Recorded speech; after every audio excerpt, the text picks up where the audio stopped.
कैसे इस घटना हुई? नेशनल हेराल्ड केस को लेकर भारत सरकार ने अपनी तरफ से कोई कसर नहीं छोड़ी।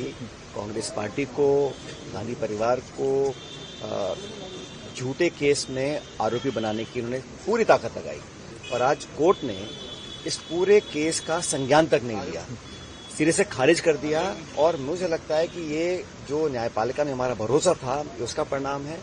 और तथ्यहीन आरोप लगाकर छवि को बदनाम करने की जो नाकाम कोशिश बीजेपी लगातार कर रही है, ईडी को लेकर, सीबीआई को लेकर, इनकम टैक्स को लेकर, सोनिया जी, राहुल जी, तमाम लोगों को उन्होंने मीडिया के अंदर बदनाम करने की कोशिश की।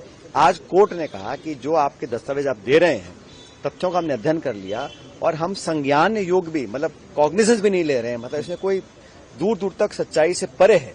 सिर्फ एक फैब्रिकेटेड आपने पॉलिटिकल बदला लेने के लिए, छवि धूमिल करने के लिए आपने आरोप तय किए थे। कोर्ट ने आज उसको एक तरह से खारिज कर दिया। तो ये दिखलाता है कि जो मीडिया में भाजपा के सरकार की जो कोशिश रही है कि कांग्रेस पार्टी को बदनाम करने, वो आज कोर्ट ने उसको सिरे से खारिज किया है। ये न सिर्फ सच्चाई की जीत है, लेकिन आने वाले समय में देश भी देखेगा कि मुद्दे डाइवर्ट करने के लिए कैसे सोनिया जी, राहुल जी को बार बार आपने कितना पीड़ा दी, कितना उन्हें नोटिस भेजे, कितनी पूछताछ कराने की कोशिश करी, लेकिन परिणाम ये निकला कि न्यायपालिका ने, भारत के लोगों का जो भरोसा है न्यायपालिका में, वो साबित हुआ है और सिरे से खारिज हुआ है। मैं इस निर्णय का स्वागत करता हूँ।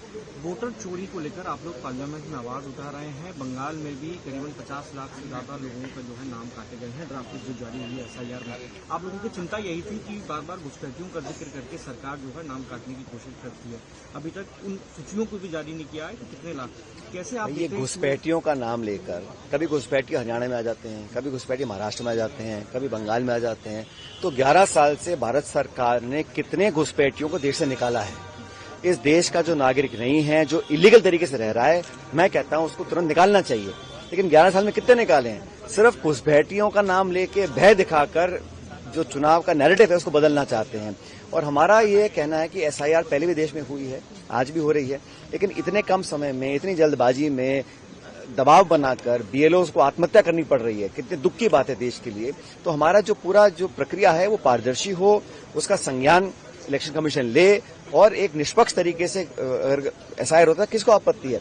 लेकिन जब आरोप आ रहे हैं, जल्दबाजी में आप कर रहे हैं, जिंदों को आप मरा हुआ दिखा रहे हैं, लाखों लोगों के नाम काट रहे हैं और घुसपैठियां कहकर आप किसान, दलित, पिछड़े, इन लोगों के नाम आप अगर काटेंगे तो उसके खिलाफ आवाज बुलंद करना हमारा अधिकार है, हमारी जिम्मेदारी है। उस काम को हम लोग कर रहे हैं।